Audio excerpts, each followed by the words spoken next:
Somewhere on the other side of your silence, a very specific, very predictable sequence is likely unfolding day after day, almost like clockwork, even though from where you stand, nothing appears to be happening at all.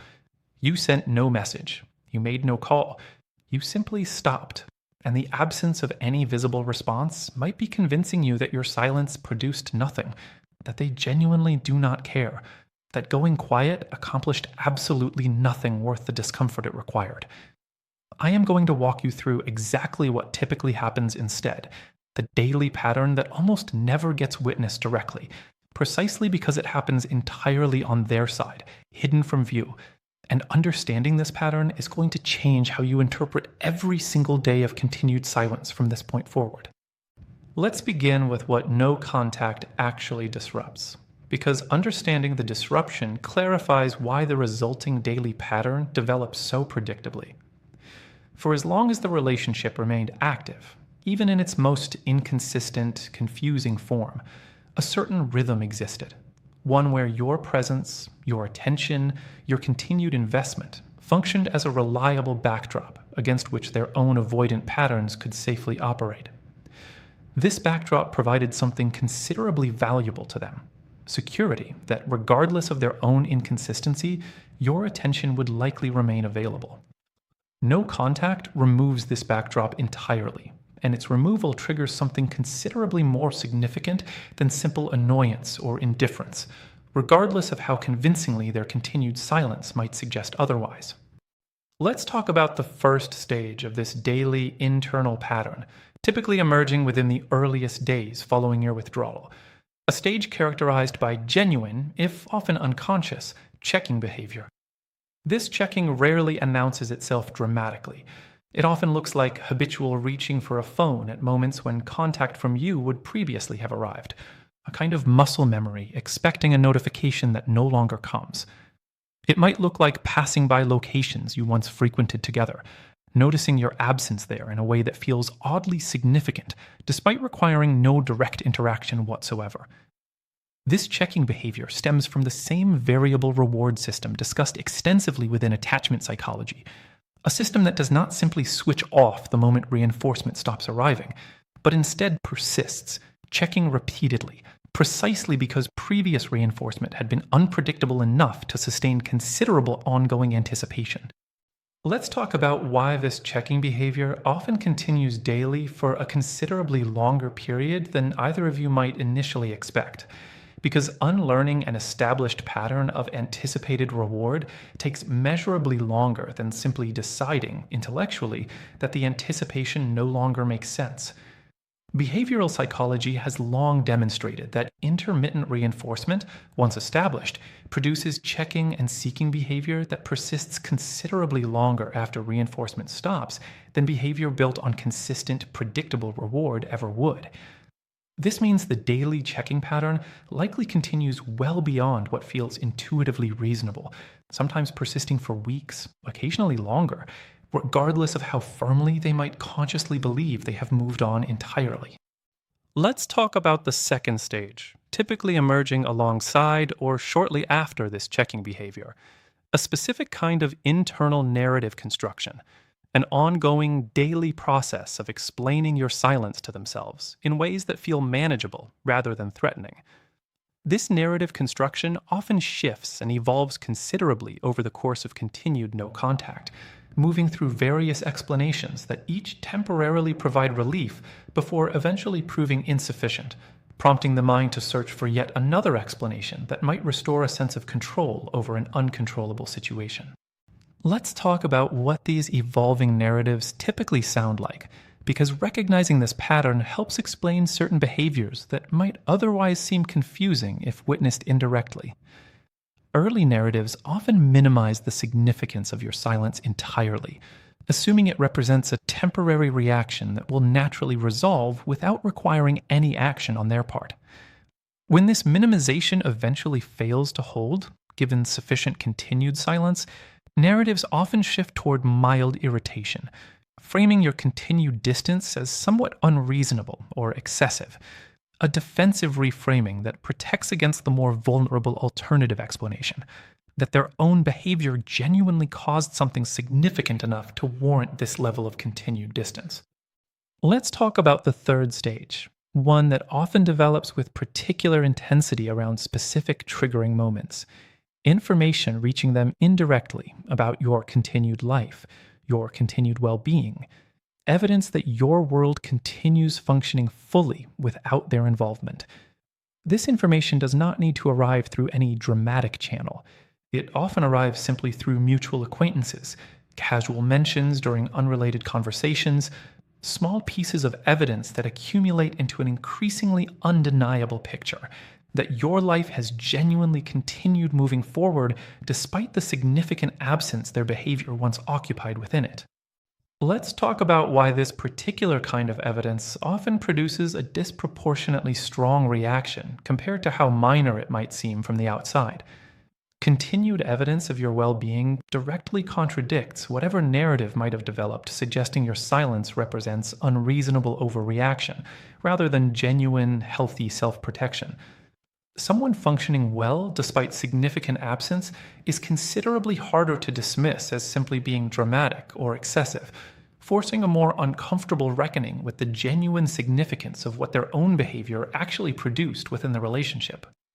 Let's talk about the fourth stage worth examining carefully, a specific pattern of imagined conversations, mental rehearsals of what they might eventually say if contact were reestablished, conversations that occur entirely internally, never actually spoken aloud, but nonetheless occupying considerable daily mental space.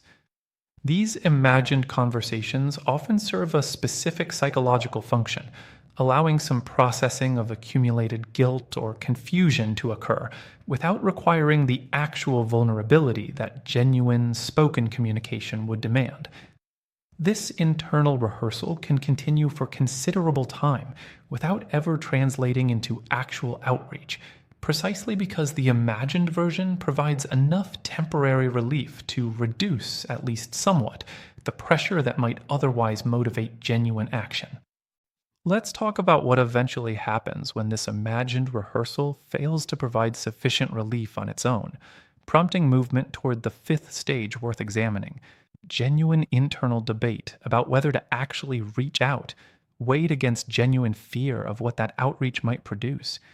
This debate often occurs daily, sometimes repeatedly within a single day, oscillating between moments of near decision to finally send a message and moments of retreat back into continued silence, driven by fear that any attempt at contact might be met with rejection, or worse, might simply confirm that your silence genuinely represents permanent, irreversible distance rather than temporary space. Let's talk about what this entire daily sequence, checking, narrative construction, processing indirect information, internal rehearsal, and genuine debate about outreach, actually reveals about the underlying significance of your no contact, despite how thoroughly it might remain invisible from your own vantage point. This sequence indicates that your absence has genuinely registered, genuinely disrupted whatever comfortable predictability previously characterized the dynamic, and genuinely triggered considerable internal processing, regardless of whether that processing ever translates into visible outreach or acknowledgement on their end. Let's talk about why this internal processing so frequently fails to translate into actual visible outreach. Because understanding this failure protects you from waiting anxiously for contact that internal processing alone does not guarantee will ever actually arrive. Avoidant defenses specifically target exactly the kind of vulnerable action that genuine outreach would require, meaning even considerable internal disruption and genuine processing does not automatically overcome the deeply ingrained resistance to vulnerable action that characterizes avoidant patterns more broadly.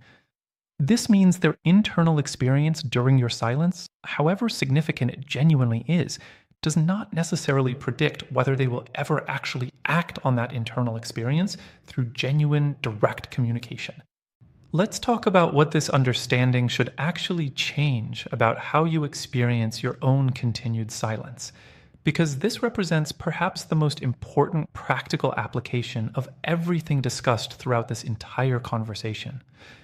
Understanding that considerable internal processing likely occurs daily on their end should not become new fuel for anxious waiting, checking your own phone repeatedly in anticipation of contact that internal processing alone does not guarantee. It should instead provide validation that your silence carries genuine weight and genuine significance, regardless of whether that significance ever produces visible external confirmation you can directly witness. Let's talk about the specific danger of allowing this understanding to become a new form of anxious hope, waiting daily for evidence that this internal processing has finally produced actual outreach.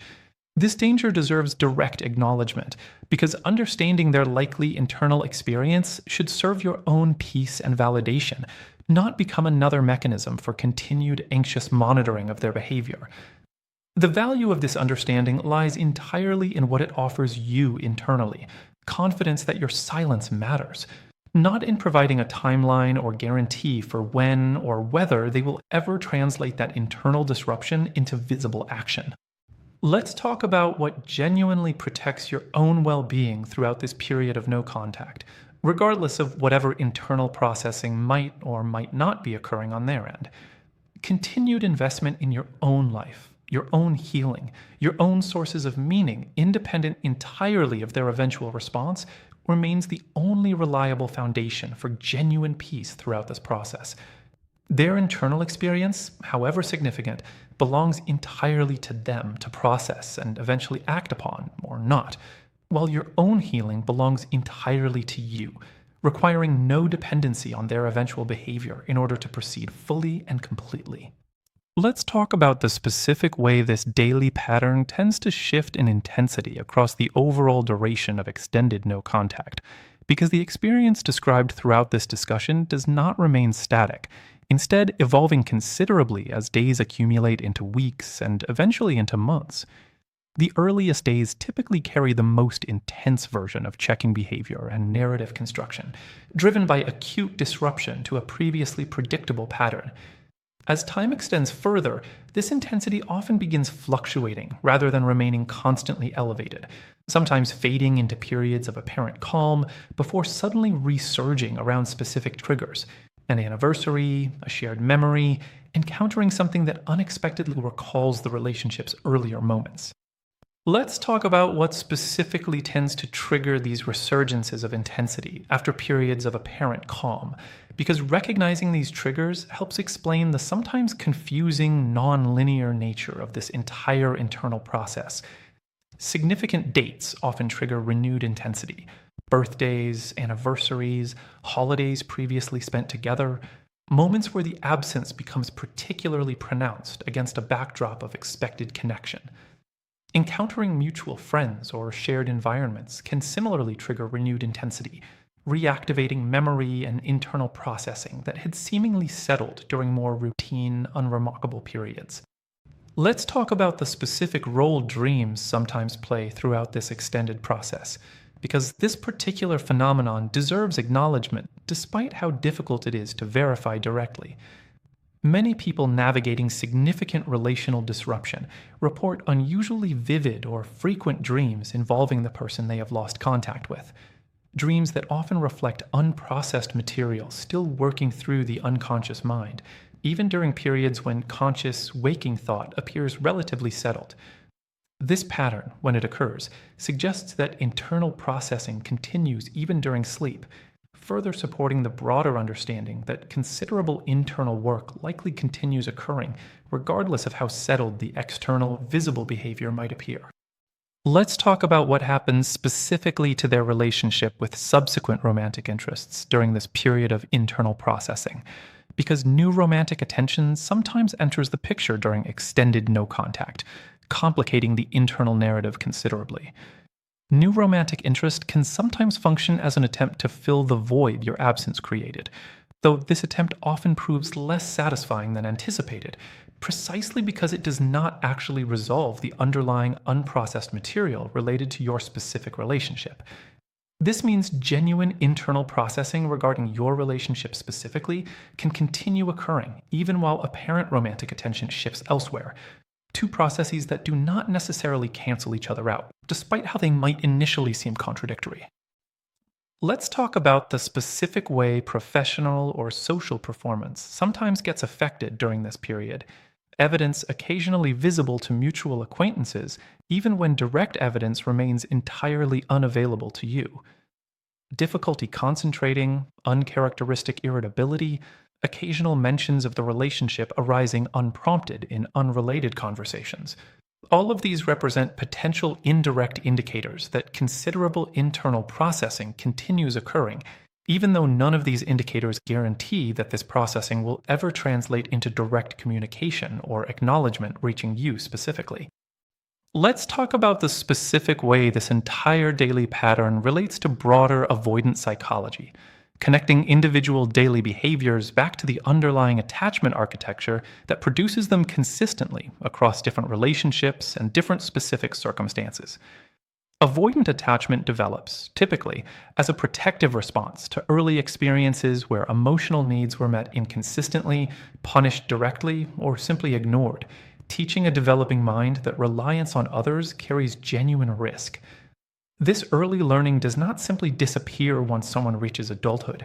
It continues operating largely beneath conscious awareness, shaping responses to closeness and to loss in ways that feel, from the inside, like simple personal preference rather than deeply conditioned defensive pattern. Let's talk about why understanding this broader psychological context matters for interpreting the specific daily pattern described throughout this conversation. Because context here helps distinguish between behavior driven by genuine indifference and behavior driven by deeply conditioned defensive avoidance that operates independent of genuine underlying feeling. Someone whose avoidant patterns prevent visible outreach, despite considerable internal processing occurring daily, is not necessarily demonstrating indifference toward you specifically. They are demonstrating the same defensive architecture that likely influenced their behavior throughout the entire relationship, an architecture that consistently prioritizes self-protection over vulnerable connection, regardless of how much genuine internal disruption your absence continues producing.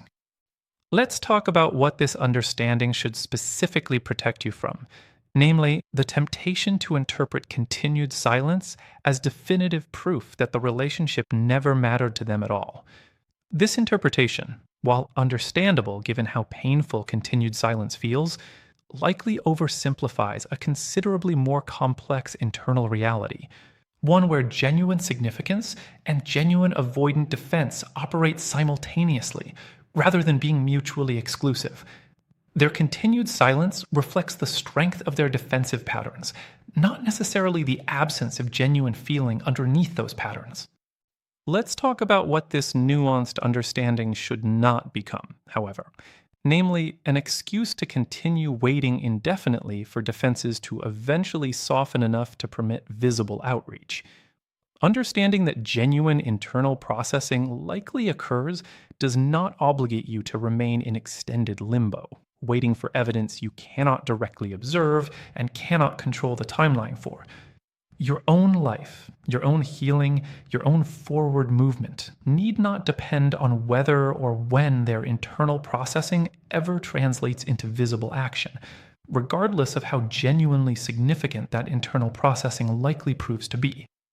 Let's talk about the specific way self-compassion applies to your own experience throughout this period of no contact. Because maintaining distance, despite understanding intellectually that your absence likely produces genuine internal effect on their end, still requires considerable ongoing effect and continued tolerance of your own difficult feelings.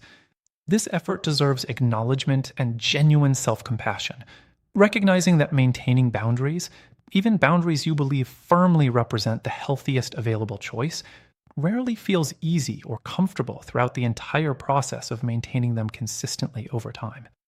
Let's talk about what specific practices might help you maintain your own groundedness throughout this extended period.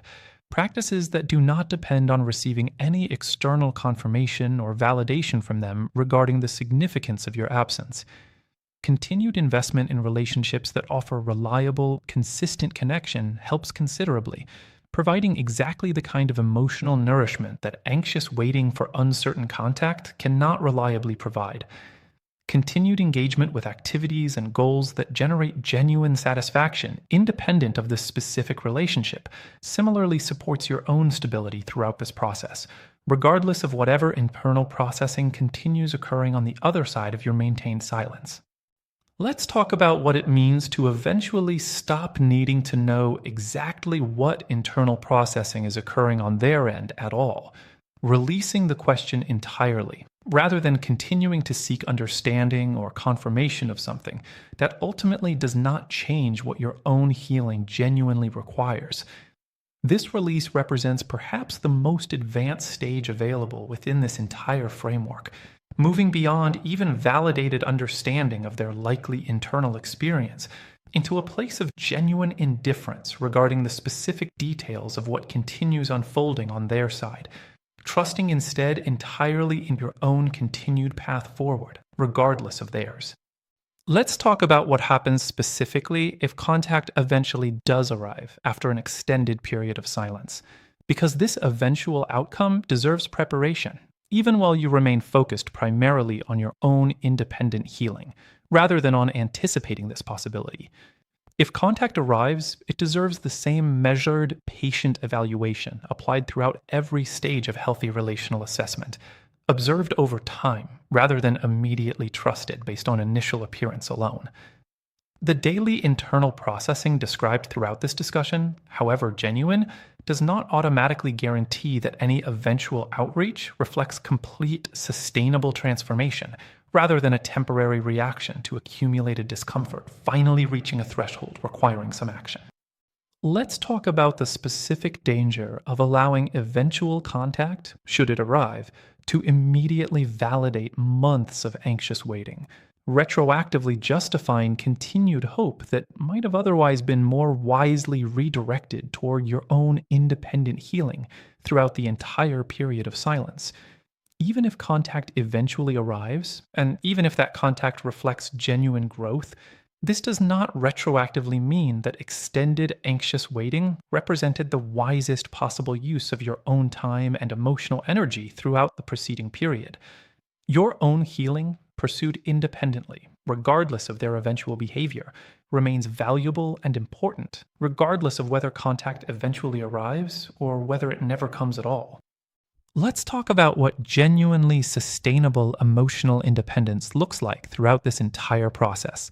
Independence that allows you to hold accurate understanding of their likely internal experience without that understanding compromising your own forward movement in any way. This independence means continuing to build your own life fully, pursuing your own goals, developing your own relationships, regardless of whatever internal drama continues unfolding on their side of the silence. It means holding curiosity about their internal experience without allowing that curiosity to translate into continued anxious monitoring or continued postponement of your own genuine healing and forward movement. Let's talk about the specific way this entire framework, once fully understood and integrated, changes how you might navigate similar situations in future relationships, should you ever find yourself needing to maintain distance from someone exhibiting similarly avoidant patterns. Having understood this daily internal process once, you carry forward considerably more informed patience and considerably reduced anxiety regarding what continued silence from your own end actually produces, trusting the underlying psychological mechanisms discussed throughout this conversation, rather than requiring direct, visible confirmation in order to trust that your own boundaries and choices carry genuine weight and genuine significance.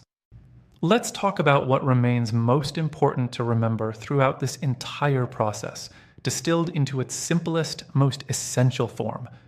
Your silence matters, whether or not you ever receive visible confirmation of that mattering.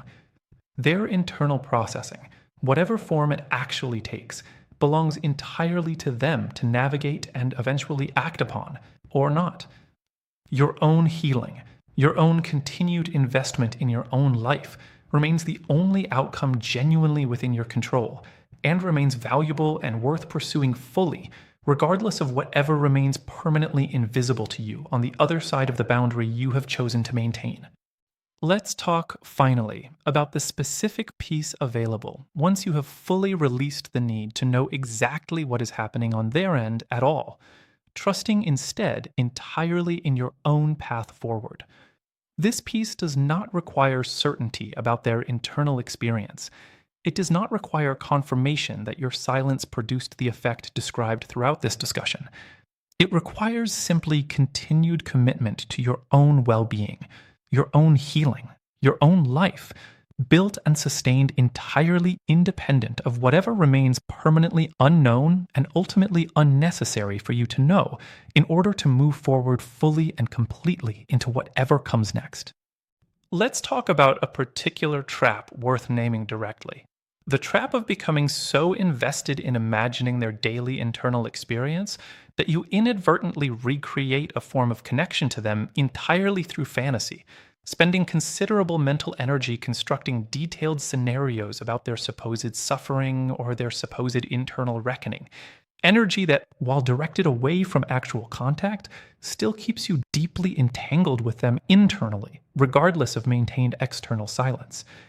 This trap deserves careful attention because maintaining no contact behaviorally while continuing to invest heavily in imagined narratives about their internal experience does not actually provide the same healing benefit as genuinely redirecting your attention toward your own independent life and internal experience instead. Let's talk about how to recognize when this trap has begun operating within your own process, distinguishing healthy, occasional acknowledgement of likely internal dynamics from unhealthy, repeated preoccupation with imagined scenarios about their suffering or their eventual realization. If thoughts about their likely internal experience arise occasionally, briefly, without significantly disrupting your own daily functioning or your own capacity to remain present within your own life, this represents relatively healthy, occasional acknowledgement. If these thoughts arise repeatedly throughout each day, accompanied by detailed, elaborate scenario construction that consumes considerable time and attention, this suggests the healthier framework being offered throughout this discussion has tipped into something considerably less healthy, requiring renewed effort toward genuine redirection rather than continued fantasy engagement. Let's talk about what genuinely helps interrupt this particular trap when it does begin operating. Redirecting attention deliberately toward concrete, present moment engagement with your own actual life, rather than continued abstract speculation about someone else's internal, unobservable experience. This might involve simple grounding practices, deliberately noticing your immediate physical environment, engaging fully with whatever task or activity currently occupies your attention, gently but firmly redirecting whenever elaborate speculation about their internal experience begins consuming disproportionate mental space. Let's talk about what it means to hold the understanding offered throughout this entire discussion as a source of quiet confidence rather than as ongoing entertainment or ongoing distraction from your own healing process. The value of understanding their likely daily internal experience lies entirely in the confidence it provides regarding the significance of your own choices, not in providing ongoing material for continued mental engagement with a relationship you have deliberately chosen to step back from. Once this confidence has been genuinely internalized, the specific details of their daily internal process become considerably less important to continue actively tracking or imagining in detail. Let's talk about the specific way maintained boundaries tend to strengthen over time, becoming considerably easier to sustain as weeks turn into months, contrary to what might initially seem intuitive given how difficult the earliest days of no contact typically prove to be. This strengthening occurs because your own nervous system gradually adjusts to the new baseline of independent functioning, the same way any significant change eventually becomes more familiar and more comfortable through sustained repetition over time. Trusting that continued difficulty during the earliest stages does not predict permanent difficulty throughout the entire process provides useful, grounded hope for anyone currently navigating the more challenging early days of maintained distance. Let's talk about what specific markers might indicate that your own healing has genuinely progressed to a point where their eventual behavior, whatever it turns out to be, no longer holds significant power over your own emotional stability. These markers might include noticing that days pass without conscious thought about the relationship at all, evidence that your attention has genuinely redistributed toward your own present life. They might include noticing genuine enthusiasm for activities and goals entirely unrelated to this relationship, evidence that your capacity for joy and engagement no longer depends on resolution of this particular situation. They might include, perhaps most significantly, a settling curiosity rather than anxious need regarding whatever eventually happens, genuine openness to whatever unfolds without desperate investment in any particular outcome. Let's talk one final time about what this entire journey ultimately represents, beyond simply understanding a specific psychological pattern occurring on someone else's side of maintained distance. It represents your own reclamation of attention, energy, and emotional investment that had perhaps been disproportionately directed towards someone whose own patterns made reliable, consistent reciprocity genuinely difficult to access.